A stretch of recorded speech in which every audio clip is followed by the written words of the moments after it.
കേന്ദ്രങ്ങളാണ്.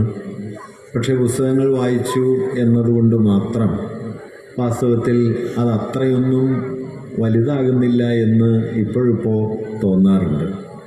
പണ്ട് നാരായണ ഗുരുവിനെ കാണാൻ ഒരു വലിയ പണ്ഡിതൻ അദ്ദേഹത്തിൻ്റെ ശിവഗിരിയിലെ ആശ്രമത്തിൽ ചെല്ലുകയും വലിയ പണ്ഡിതനാണ് അദ്ദേഹം ഗുരുവുമായിട്ടുള്ള സംഭാഷണ മധ്യേ ജാതി ശരിയാണ് എന്നും ജാതി വിവേചനം ന്യായമാണ് എന്നും ദീർഘമായി സംസാരിക്കുകയും ചെയ്തു.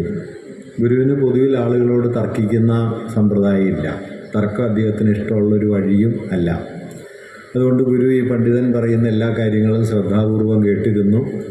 വളരെ ദീർഘനേരം അദ്ദേഹം ഈ വാദങ്ങളൊക്കെ ഗുരുവിനോട് അവതരിപ്പിച്ചതിന് ശേഷം അദ്ദേഹം മടങ്ങിയ സമയത്ത് ഗുരു തൻ്റെ ശിഷ്യന്മാരോട് പറഞ്ഞ ഒരു കാര്യം, ഈ പണ്ഡിതൻ്റെ പേര് പറഞ്ഞിട്ട് ഗുരു പറഞ്ഞു, അദ്ദേഹം ഈ പുസ്തകങ്ങൾ വെച്ച അലമാര പോലെയാണ്.